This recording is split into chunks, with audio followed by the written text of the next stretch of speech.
Eh bien, ça va, mon chef. Je vais très, très, très bien. Donc oui, pourrais-tu reposer la question qu'on avait posée hier? Ah, celle où j'ai rêvé toute la nuit, là, dans la forêt de Brocéliande. Eh Dans oui, quelle c'était forêt quoi la question? Sédou a-t-il emmené ses copains pour faire visiter?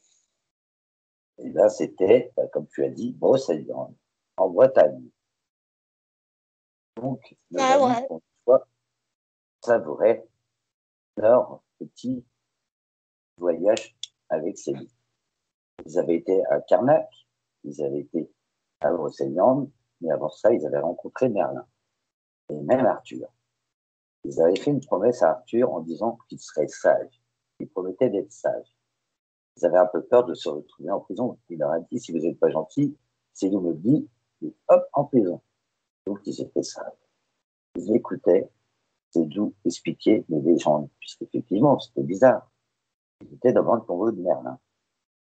On ne comprenait pas comment ça se pouvait. C'était pas possible pour eux. Comment c'était possible? Ils venaient de rencontrer Merlin. Oui, c'était étonnant pour eux. Et donc, c'est d'où leur expliqua que il y avait des légendes autour de Merlin. Donc, ils commençaient à leur raconter les légendes du roi Arthur et de ses chevaliers, ainsi de Merlin. Ils écoutaient avec attention. Depuis le début de leur voyage, c'est la première fois qu'ils étaient aussi heureux. Ils souriaient, ils écoutaient avec attention, ils étaient contents. C'est d'où, après cette belle explication, leur proposa de continuer la visite de la forêt. Et dans la forêt, il n'y avait pas un peu, c'était silencieux, mais tout était beau. Pour eux, tout était joli. Vous imaginez les chevaliers en train de se battre contre des dragons, contre plein de personnages imaginaires. Et nos amis étaient heureux. La journée passa plutôt vite. Mais c'est d'où il fallait qu'il ramène ses amis dans le monde imaginaire quand même. Donc, il prépara ses affaires avec ses parents et hop, tout le monde se retrouva dans le monde imaginaire. Ils retournèrent dans le monde de nos amis. Nos amis expliquèrent ce qu'ils avaient vu. Au départ, ils avaient du mal. C'était difficile. Et c'était pas comme chez eux.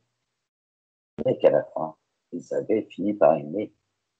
Ils avaient rencontré Merlin et tout le monde les écoutait. Mais il y a certaines personnes qui avaient du mal à les croire. Oui, oui, c'est ça, des monstres qui roulent et qui font du bruit. Qu'est-ce que c'est que ce monde?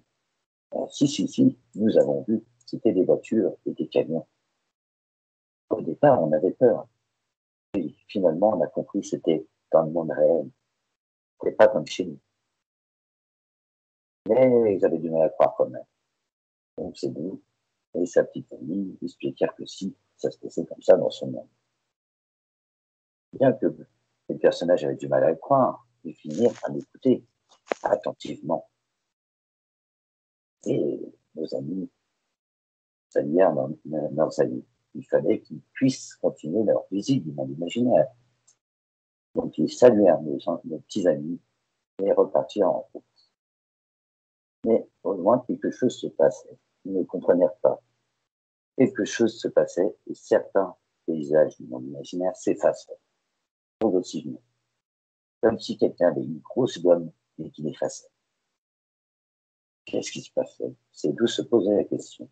Il regardait ses parents, il leur posait la question, puis eux-mêmes cherchèrent à comprendre.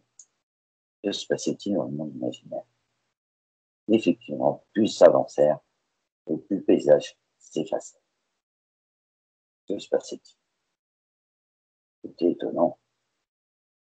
Nos amis avançaient vers cet endroit. Il n'y avait plus rien. On aurait dit comme une feuille blanche. Ils se posaient la question. Si, c'est étonnant ça. On dirait qu'on est sur une feuille de papier. Comment ça se fait? Ce n'est pas possible. Et puis là, au loin, ils voient un personnage qui court vers eux. Dépêchez-vous, le monde s'efface.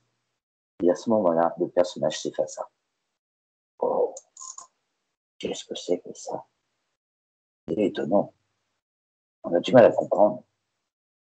Papa, maman, vous ne trouvez pas ça étrange? Et si, c'est qu'est-ce qui se passe? Et là, effectivement, ils voient comme une grosse gomme en train d'effacer. La gomme leur part. Que se passe-t-il, petite famille? Eh ben, de nouvelles idées arrivent, donc il faut faire de la place.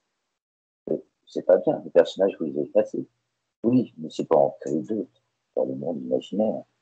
D'autres personnages. Oui, mais c'est pas sympa pour ceux qui étaient là, parce qu'ils ont disparu. Oui, mais on peut les réinventer, on peut recréer. L'imagination n'a pas de limite. Et là, qu'est-ce qu'ils voient en train de dessiner un gros crayon de papier. Un gros crayon de papier. Ils dessinent un personnage avec un grand nez, de grandes oreilles. Et je me suis dit, c'est bizarre ce personnage. Qu'est-ce que tu dessines? Ah, et ça, tu le sauras demain. Parce que demain, le monde sera terminé. Nous sommes en travaux. Et je dis, le monde en travaux, c'est bizarre. Je gratte la tête. Qu'est-ce que c'est que ce monde qu'ils est en train de créer? Qu'est-ce que c'est que ça? La petite famille s'arrête, et qui se pose, d'un air songeur, le petit objet de ses glisses sur son épaule, et tout le monde regarde ce qui se passe, avec un silence intense. Pas un Ah, silence. demain, on racontera ce qui va se passer. Ah, donc, quelle question pourrait-on poser? Qui dessine dans l'histoire que Cédric vient de raconter? Ah, oui, qui dessine? Ah, on dira ça demain. Ah, surtout, fais pas trop de rêves, qu'on ne t'efface pas. Bon, tu sais quoi, Cédric? Je vais aller faire un dessin. Oui, parce que demain, on expliquera. Eh oui, salut Momo. À demain pour la suite des aventures de Cédric. Salut!